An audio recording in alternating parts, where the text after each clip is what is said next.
Querida amiga, querido amigo, vamos continuar então o estudo da obra em torno do Mestre, esse conjunto de pérolas que Vinícius nos traz, refletindo o Evangelho de Jesus, a doutrina dos Espíritos, as lições de amor que nunca passam, são eternas, são imortais, são fundamentais para o nosso progresso, caminhada, transição rumo a uma vida melhor, rumo a uma regeneração de nós mesmos, para que a terra em que nós vivemos também se regenere, possibilitando futuro promissor, saúde de todos, fraternidade e união.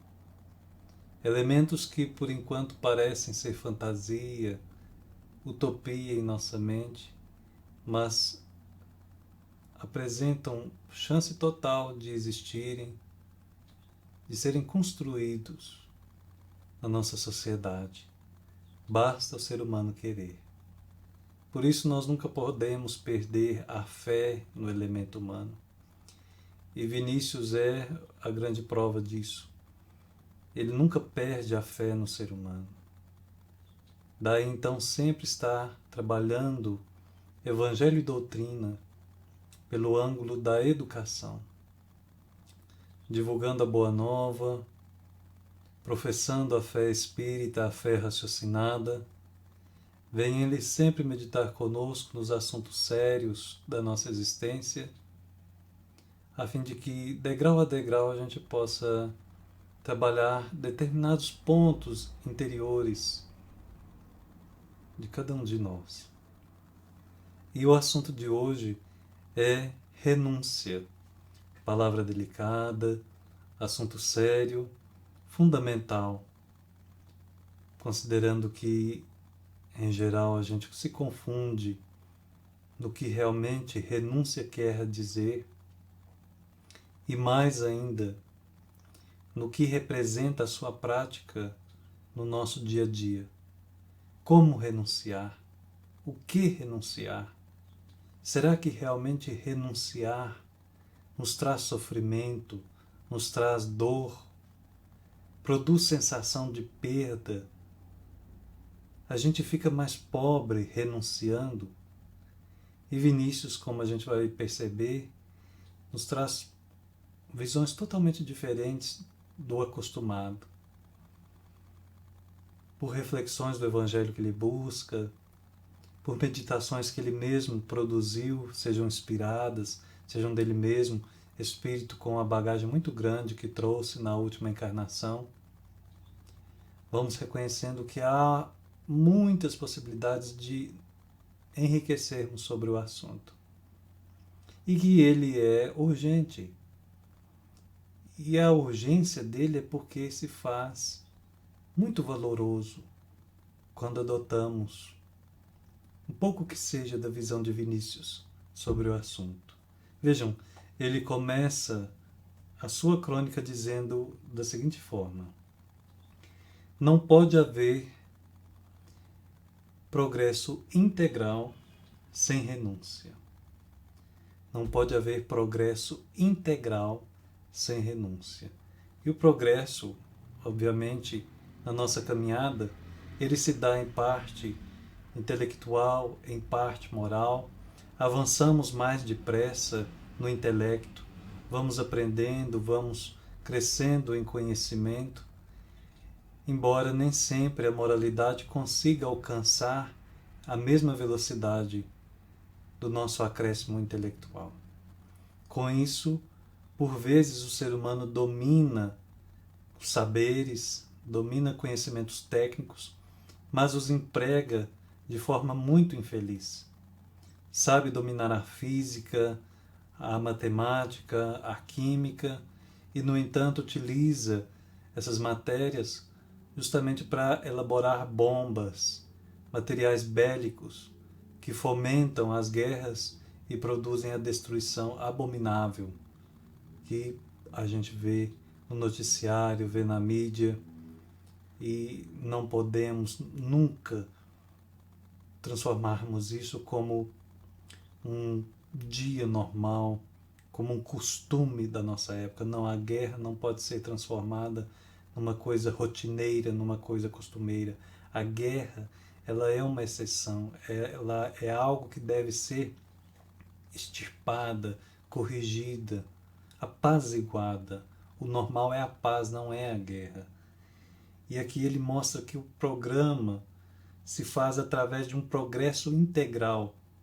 E o progresso integral não pode haver sem renúncia. Passa pela nossa mente personagens, pessoas que viveram nesta terra e souberam realmente viver o clima de renúncia, ou mesmo personagens da literatura espírita que é tão farta e são para nós símbolos desta palavra. Quando falamos em renúncia, é impossível não nos lembrarmos de Célia, Lúcius, naquele romance magnífico psicografado por Chico Xavier, denominado 50 anos depois, ou da própria Lívia, esposa do senador Públio Lentulus, que ao final de sua vida acaba dedicando em corpo e alma ao ideal que ela começa a esposar. Mas nós temos depois Alcione, que vai justamente ser a protagonista de um romance que carrega em sua capa o nome Renúncia. E outros personagens da Lavra, como a gente disse, que é farta no movimento espírita.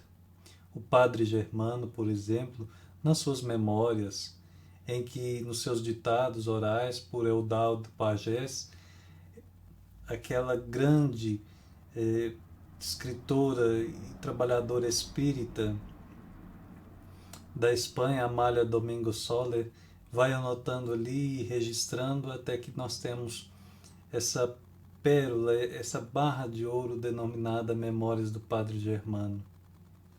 E quantos personagens não vão passando pela nossa mente, recordando o que passaram, o que padeceram e como sublimaram suas vidas a partir da adoção da renúncia no seu comportamento. A obra do aperfeiçoamento, continua Vinícius, do nosso espírito é urdida de renúncias sob aspectos multiformes. Não há caráter consolidado que se não funde numa série de renúncias. Quem não sabe renunciar jamais firmará as bases seguras de sua evolução. Recordamos, por exemplo, aqui neste momento, a carta de Paulo aos Romanos, no seu versículo 4 do capítulo 6, quando nós temos ali dentro daquele versículo, assim também nós vivamos vida nova. Porque Emmanuel, comentando esse versículo, vai de encontro àquilo que Vinícius está dizendo aqui. Relembrando, Vinícius afirma: quem não sabe renunciar, jamais firmará as bases seguras de sua evolução. Essas bases seguras, então, são o alicerce para uma nova forma de viver, para uma nova conduta, um novo comportamento. E Emmanuel destaca, ao comentar o versículo da carta de Romanos que nós destacamos, falando do seguinte modo: criaturas existem que se confessam dedicadas ao espírito de mudança que a vida exige de cada um. E, tão somente por se referirem a isso, alteram obrigações assumidas. Logo se sintam incomodadas por singelos motivos de feição pessoal. Então é preciso tomar cuidado com aquilo que a gente se diz novo no que vai fazer. Porque nós estamos abraçando uma nova postura, uma nova conduta. É porque de fato estamos conscientes da mudança de rota? Ou porque alguma coisa nos feriu o ego, nos feriu o orgulho, que a gente faz este movimento aqui errado, torto, na visão de Emmanuel, com que a gente então faz produzir uma rota difícil, estranha, escusa até, uma desculpa. Vejam que ele continua dizendo: mal começam a ação determinada ou em meio da empresa edificante a que se consagraram, se experimentam o impacto de pequeninos contratempos, asseveram que é preciso mudar para progredir. Olha só, a mudança, o progresso, mas como desculpa de algo que lhe afetaram, que nos afetou, relegando a outrem problemas e encargos que lhes competem. Então aparece o problema na rota, em vez de eu resolver o problema, de eu considerar o desafio como chance de eu progredir, de me melhorar, de aprender, no mínimo, eu decido então me afastar dele e ir por outro caminho. Obviamente que aí nós temos a questão da facilidade ante a prioridade, que seria o aprendizado da lição, e com talvez a questão de não se assumir a oportunidade de mudança, a criatura então tenta racionalizar, entendendo que está renunciando. Não é renúncia, é fuga. E mais para frente, esta fuga, Vinícius trabalha muito bem, demonstrando que por trás da ação a intenção não é nobre. E ela mais é para nós um atraso, um estacionamento na lei evolutiva, do que realmente aquele momento em que as circunstâncias favorecem para nós uma elevação a partir da experiência. Renunciar é vencer. E vencer é viver. E para viver é preciso, então, passar por aquilo que o mundo nos oferece. É claro que o mundo tem um catálogo infinito, quase, de oferecimentos, no que a gente pode decidir vir a ser, a viver, a compartilhar, a ter. E dentre essas inúmeras opções, nós temos que ir fazendo uma seleção. Essa seletividade é que vai nos dar a oportunidade de dizer: isso eu abraço, isso é coerente com o meu propósito, isso clareia o sentido de minha vida. Mas outras coisas não têm essa mesma condição e por isso essas a gente renuncia. A redenção é impraticável fora da órbita das renúncias. Só nesse ambiente o espírito conquista a liberdade e firma o seu império. A redenção aqui no sentido de nossa salvação. O salvar-se das más tendências, dos vícios, das paixões, de tudo aquilo ainda que atrasa, atravanca a nossa caminhada, que pesa ainda e por isso desacelera o nosso andar rumo ao alto, na busca da sabedoria, na busca do amor. O homem é um animal que se espiritualiza. Nós somos, então, um espírito que cada vez mais, por ser dinâmico, se aproxima de Deus, desperta a sua consciência e é convidado a deixar atrás, no passado, todo e qualquer resquício de animalidade. Veio do império dos instintos e caminha para o reinado da razão. Então, ainda os instintos falando alto dentro de nós, ainda a razão com dificuldades em se firmar, mas também tendo a sua voz. O desenvolvimento harmônico dos atributos do espírito, quais são eles? Aponta Vinícius para nós. Inteligência, razão, vontade e sentimentos determina naturalmente o recuo do espírito. Então, à medida que o ser vai desenvolvendo a sua inteligência, a sua razão, a sua vontade, os seus sentimentos, aqui está a porta aberta para a entrada na era da razão para aquele espírito. E, naturalmente, entende-se que isso vai deixando para trás tudo aquilo que o instinto, então, conseguia lhe guiar. Nós sabemos que o instinto ele nunca se arrefece totalmente. Os espíritos explicam isso muito bem em O Livro dos Espíritos. Há coisas que são mais eficazes pela atuação do instinto em si. De certo modo que ele também é uma forma de inteligência. Mas vejamos o que nós temos na questão 685A, onde Allan Kardec aqui trabalha a respeito da lei de trabalho, o limite do trabalho, o repouso. E interessante que no comentário da questão, em determinado ponto, Allan Kardec vai falar a respeito da educação. Diz ele que há um elemento que não se ponderou bastante e sem o qual a ciência econômica não passa de teoria: a educação. Não a educação intelectual, mas a moral. E nem ainda a educação moral pelos livros. Até porque a gente sabe que ler é uma coisa, interpretar é outra, compreender é outra. Nem tudo aquilo que a gente lê a gente absorve da maneira adequada, da maneira devida. Há uma dificuldade na interpretação, na assimilação do conteúdo, o que vai gerar então depois até uma dissonância, uma dificuldade em vivenciar aquilo que o recurso da escrita, da leitura, nos possibilitou. Mas essa educação consiste na arte de formar os caracteres, na arte de formar o caráter.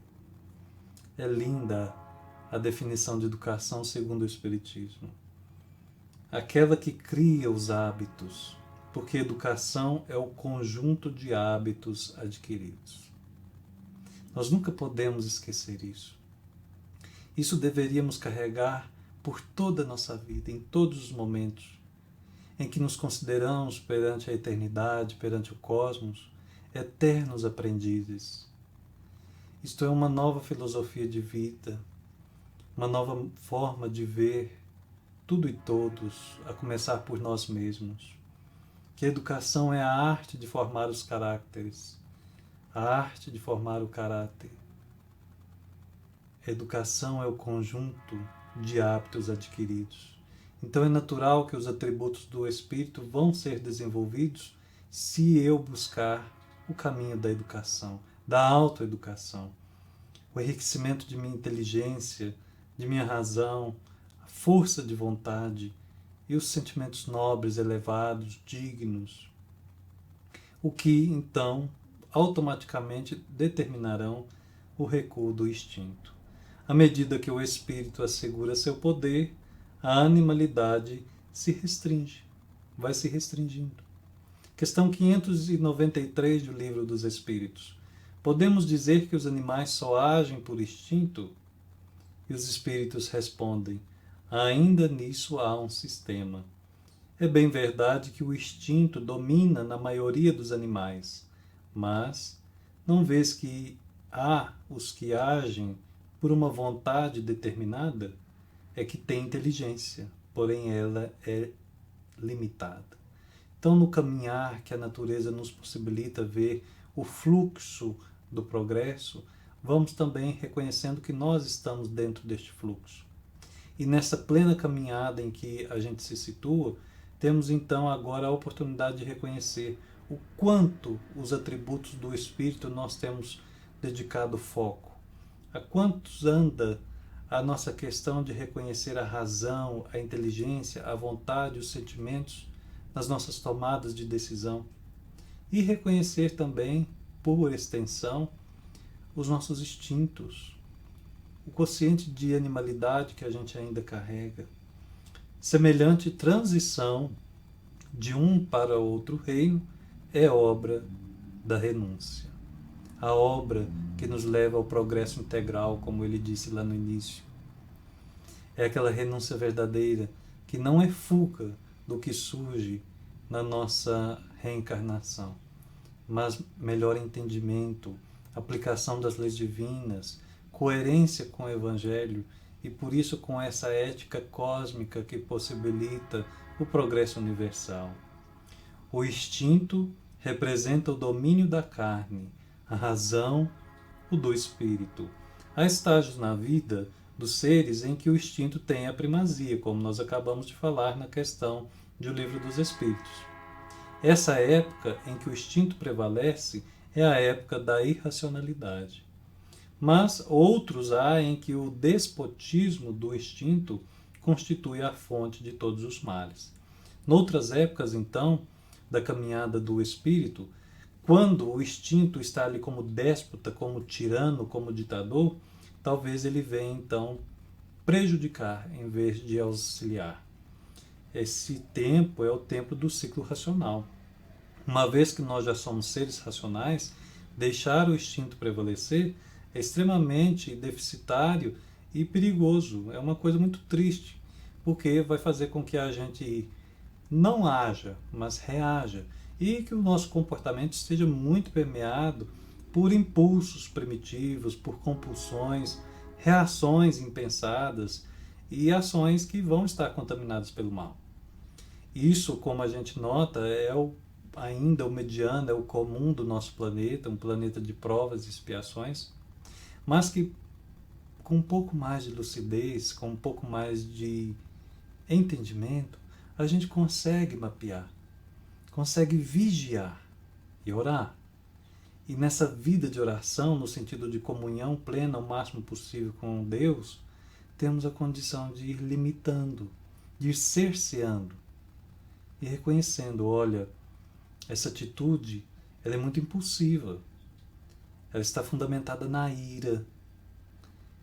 Num momento que, se eu dedicar um pouco mais de meditação, de silêncio, de afastamento, de introspecção, quem sabe eu consigo transformar este impulso colérico numa melhor decisão depois naquilo que me cabe agir.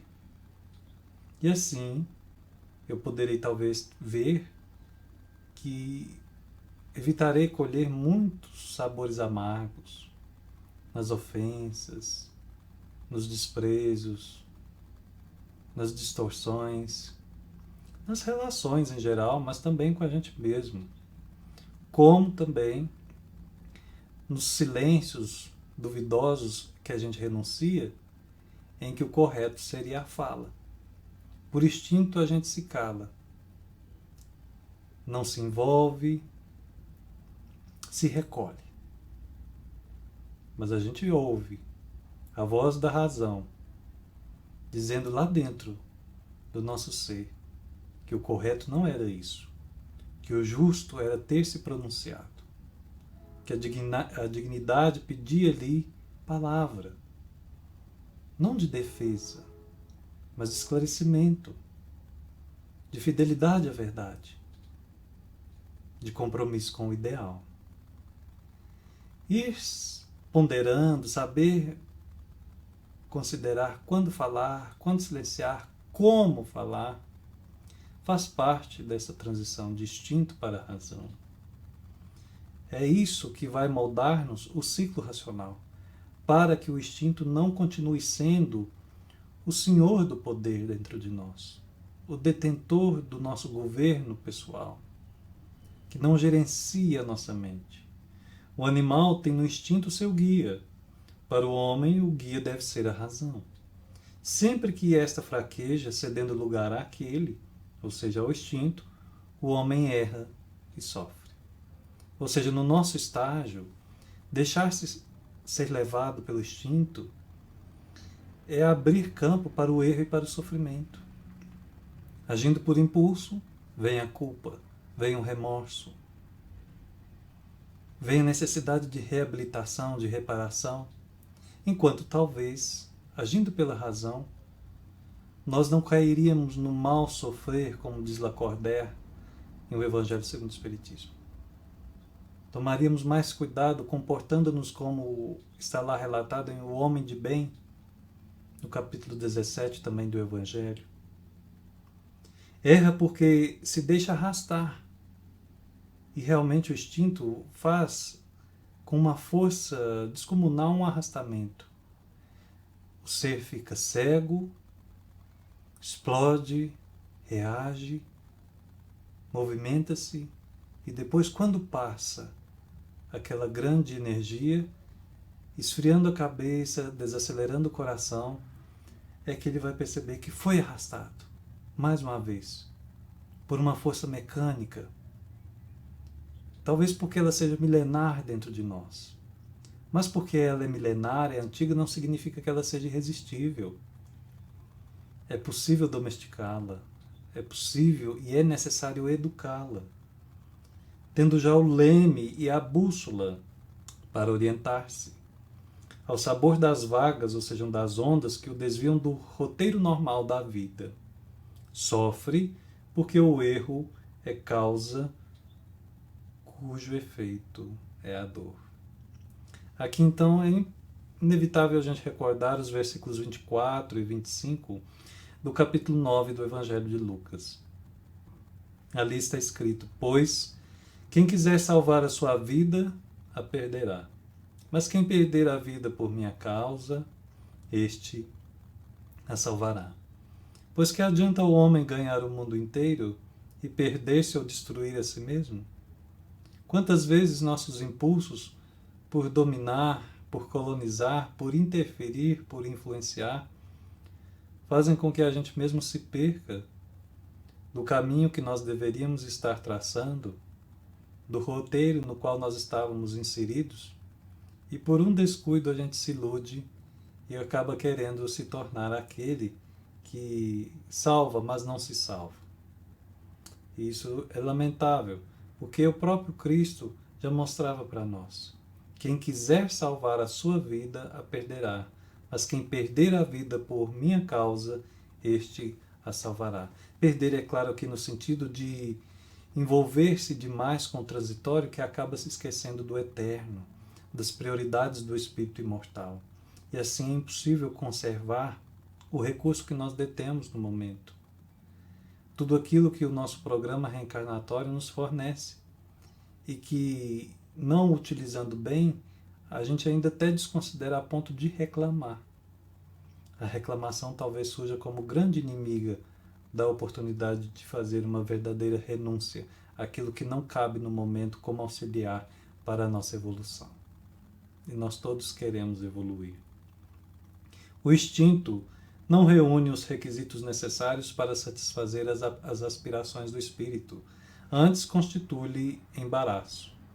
Daí a necessidade de restringi-lo, impondo limites cada vez mais restritos às suas exigências. E isto só se consegue pela renúncia. Então é a educação formando o caráter, convidando-nos sempre a uma ordem e a uma disciplina. Nada que seja considerado motivo de escravização, de sofrimento, de algo crônico que não nos traga alegria, ou pelo contrário, afaste ela de nossa vida. Não, não é isso, nem a ordem, nem a disciplina. Mas é aquela organização prazerosa, que nos dá a satisfação de olhar para trás e ver dever cumprido. E naquele ditado popular que diz primeiro o dever, depois o lazer, não é que a gente desconsidere um para considerar o outro, mas é que cada coisa agora tem seu tempo certo, tem seu devido momento, seu correto lugar. E assim a gente pode estar num lugar sem pensar no outro, de corpo, mente e coração, naquilo que a gente emprega o nosso tempo, focados com atenção plena no que a vida nos chama a servir. A grande maioria dos homens vegeta entre duas tiranias. Olha que interessante. Uma que atua no seu interior e se denomina instinto. Outra que age de fora para dentro e se chama sentidos. Agora Vinícius vai fazendo uma transição suave no seu texto em que, trabalhando conosco o assunto da renúncia, ele migra o foco das suas reflexões do instinto, que é o ditador interno, no ciclo racional em que nos encontramos, para os sentidos, que são os ditadores externos, que ainda nos influenciam sobremaneira, atravancando o nosso progresso. O domínio, o autocontrole, o uso devido e ponderado de cada coisa, o uso e não o abuso, é o que a gente vai considerar como contraponto agora na educação do nosso caráter. Subjugado pelo instinto e fascinado pelos sentidos, o homem torna-se um ser híbrido, incoerente e extravagante, capaz de todas as aberrações. É o intelecto muito avançado, talvez muitos títulos, muitos diplomas, mas uma pobreza, uma miséria na parte da polidez, que é uma virtude, da gentileza, que faz com que aquela pessoa, embora detentora de grandes saberes, saberes técnicos, falha num simples contato com outro ser humano, ao não lhe cumprimentar, a não oferecer um ouvido amigo, a não sorrir. Surge um endeusamento, uma pseudodivindade, uma prepotência que faz com que aquela pessoa melhore-se intelectualmente, mas estacione moralmente. E isso é o convite para a reflexão a respeito dos ditadores. O interno, o instinto; o externo, o sentido, a sensação. uma incoerência, uma extravagância que torna o indivíduo praticamente excêntrico, híbrido, e que mais cedo ou mais tarde vai desembocar num conflito íntimo. Pois que, tendo tudo e não sendo quase nada para os demais, ele vai acabar sozinho. A lei divina vai lhe possibilitar o retorno da sua forma de agir com o próximo. Esse é o cuidado máximo que a gente deve ter sempre para não desequilibrar o enriquecimento intelectual do desenvolvimento moral, a educação integral do ser. Só a renúncia, jugulando a cobiça e refreando os instintos, poderá quebrar os grilhões desse duplo e alvitante cativeiro. É um cativeiro. Nos cerca, nos limita, nos impossibilita o desenvolvimento como seres integrais que somos e podemos ser, em potência que somos. É o que São Paulo aconselha em sua epístola aos Romanos. E aqui Vinícius relembra o versículo 1 do capítulo 12 da carta aos Romanos.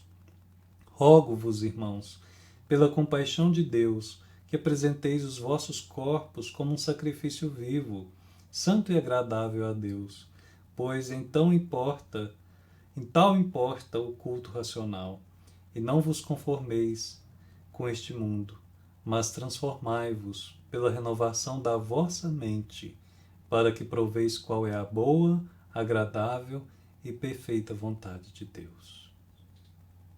E então finaliza Vinícius a primeira parte dessa reflexão. Para que o nosso corpo seja um sacrifício vivo em oferenda perpétua, é indispensável manter aceso o fogo da renúncia, na imolação do instinto e da cobiça. É natural a profundidade que ele traz, ou a atenção que ele nos oferece a respeito da questão dos sentidos no assunto da renúncia, porque quando nós estamos demais ligados à questão do paladar, do olfato, do tato, da audição, da visão, nós vamos meio que considerando somente aquilo que nos fere os sentidos como a vida real, como o verdadeiro mundo. Isso é uma limitação muito grande que nos impossibilita até mesmo a viagem para o nosso mundo interior. Esse somente externo, uma vida externa, uma vida social, possibilita com que máscaras surjam em nossas personalidades. E talvez na vivência deste personagem nós nos descuidemos da nossa essência.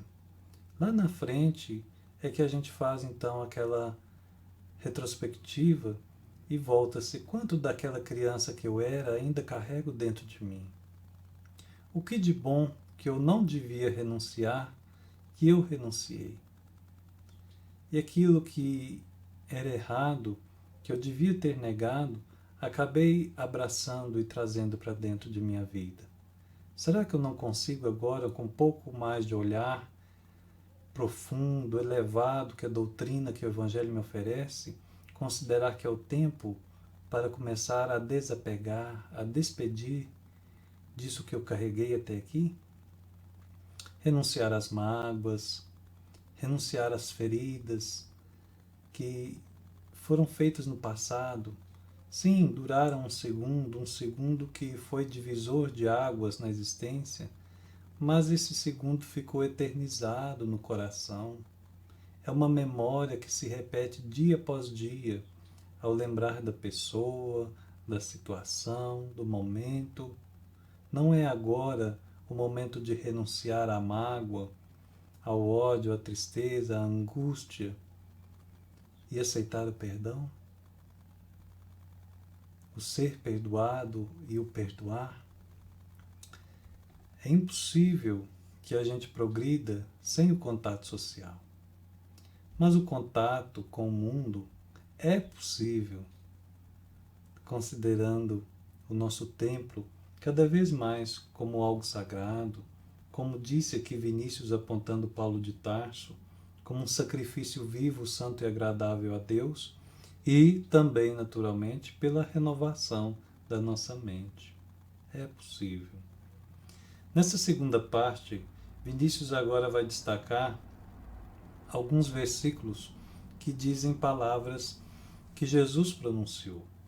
Ele começa da seguinte forma: se alguém vem a mim e não renuncia a seu pai, mãe, mulher, filhos, irmãos e irmãs, e ainda a sua própria vida, não pode ser meu discípulo.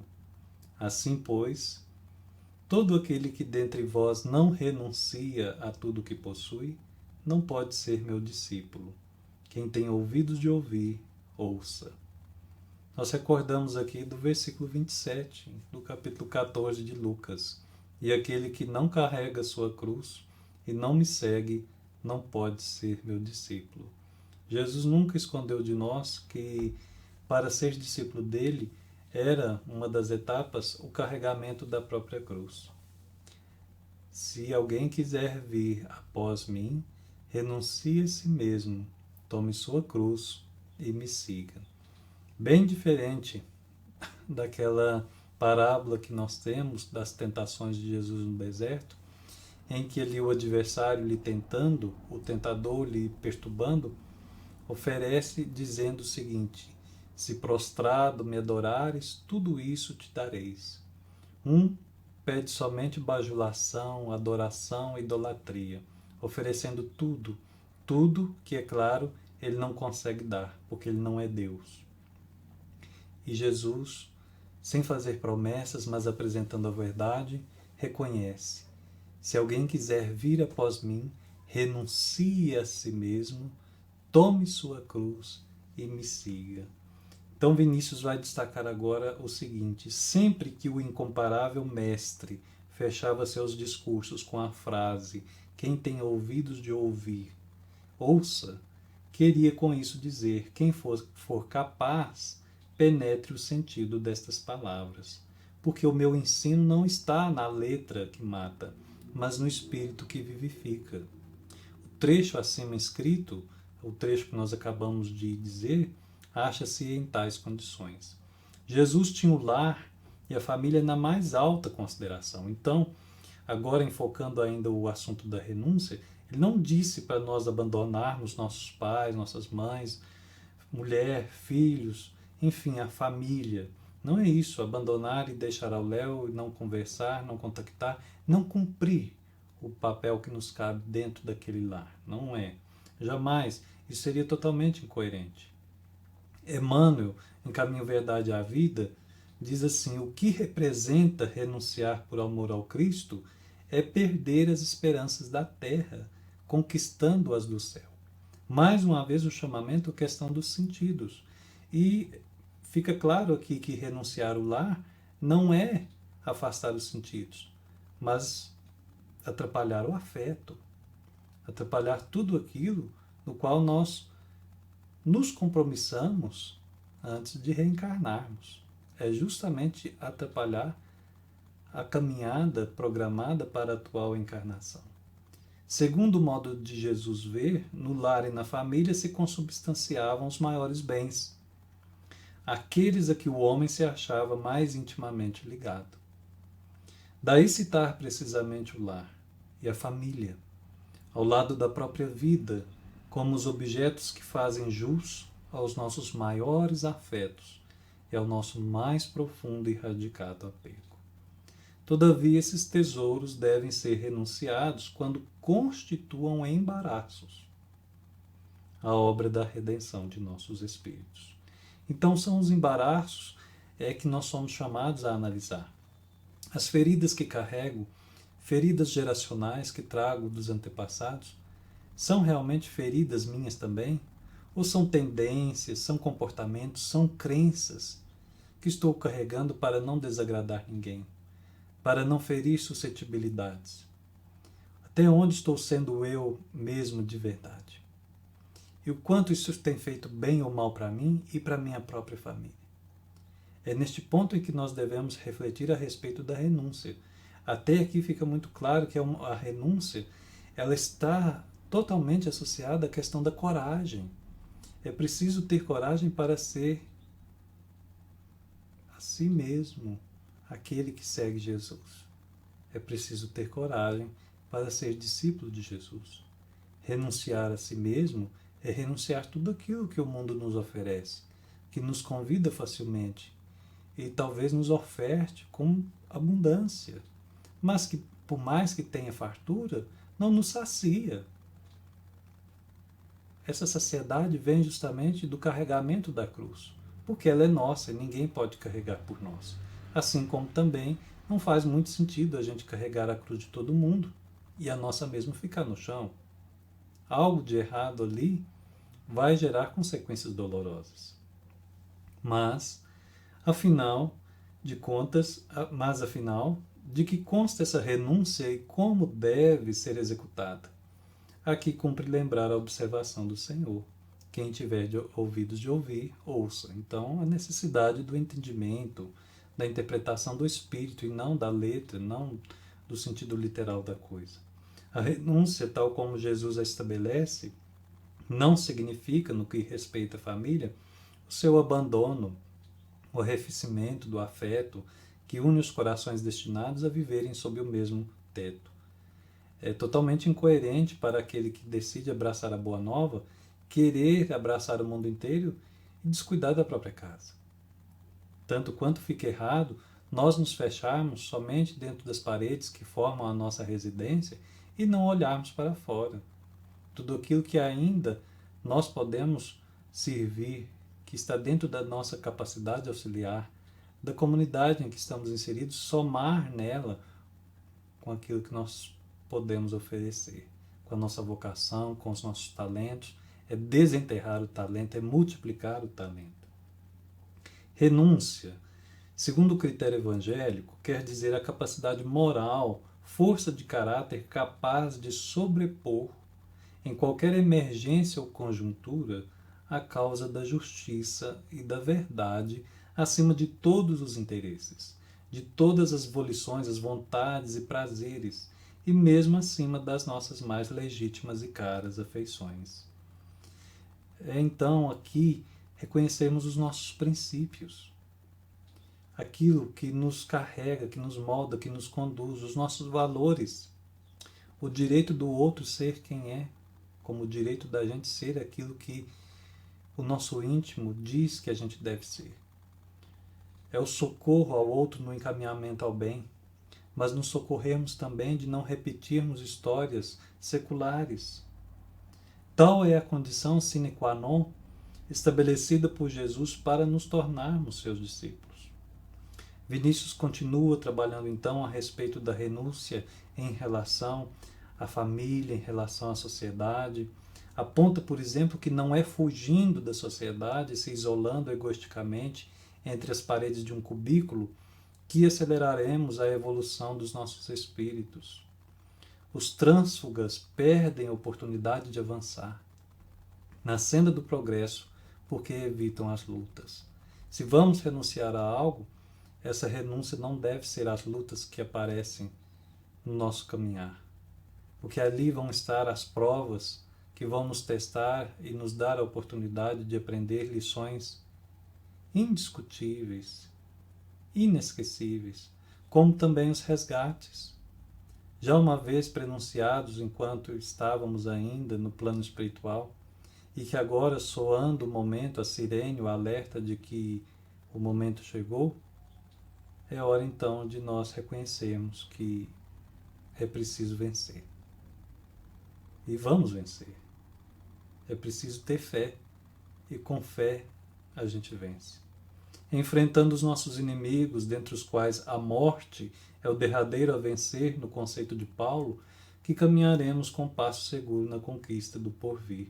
Aqui Vinícius destaca o que Paulo fala aos Coríntios em sua primeira carta, capítulo 15, item 26. Vai então trabalhando a respeito daqueles que se isolam, isolamento muitas vezes monástico, com fundamento religioso. Vinícius discorda, é preciso ser claro aqui que ele discorda deste comportamento, embora nós devemos reconhecer que cada caso é um caso. O próprio Livro dos Espíritos fala na questão 699, Da parte de certas pessoas, o celibato não será um sacrifício que fazem com o fim de se votarem de modo mais completo ao serviço da humanidade? E é onde a gente casa perfeitamente com Vinícius. Vinícius não está errado, hora nenhuma. É a questão da intenção da pessoa que vai traduzir se ela está sendo verdadeira consigo mesma ou se só está fugindo da sociedade com o sentido de se manter pura, numa falsa pureza. É onde os espíritos respondem. Isso, esse celibato para se dedicar à humanidade, isso é muito diferente. Eu disse que o errado, o diferente, seria o egoísmo. Todo sacrifício pessoal é meritório, quando feito para o bem. Quanto maior o sacrifício, tanto maior o mérito. E já dizia o apóstolo João: sábia e judiciosamente, se não amas a teu irmão que vês, como amarás a Deus que não vês? É João falando em sua primeira carta, no capítulo 4, versículo 20. O que Jesus pede não é o desafeto aos membros de nossa família, não é o repúdio do lar, essa mansão sagrada onde se forjam as virtudes fundamentais do cristianismo. Não é a abstinência de tudo que nos alegra, conforta e refrigera a alma. Aqui a gente lembra do seu prodígio nas bodas de Caná. Não é a privação do conforto, do bem-estar e da independência material financeira. Não é estrangulamento de todas as aspirações do melhor, porque nosso ser naturalmente deseja, anela, porque isso seria uma monstruosidade. Seria a nossa morte moral, como efeito do embrutecimento, da abulia, ou seja, de uma vontade fraca a que condenássemos o nosso espírito. Conclui então Vinícius com as seguintes palavras a respeito da aula que ele nos dá sobre renúncia. O que Jesus requer dos seus discípulos é, como já ficou claro, a coragem moral. Falar em renúncia é falar em coragem moral. Então, moral, lembremos da questão 685A, educação, a formação do caráter, educação moral, aquisição de hábitos, hábitos bons, positivos, a disposição de ânimo capaz de resistir a todas as seduções do mundo, colocando acima de tudo, inclusive, de nossos mais santos afetos e da nossa própria vida, o ideal de justiça e de amor que sua doutrina encerra e do qual ele é mesmo o símbolo e o exemplo. Máximo exemplo de renúncia que passou por este planeta. Inúmeros momentos de renúncia em sua vida, aquele que não tinha uma pedra onde reclinar sua cabeça. Com a reflexão do Evangelho, com as pérolas que Vinícius nos traz, ficam então alguns ângulos para meditarmos sobre renúncia. Que Jesus nos abençoe sempre.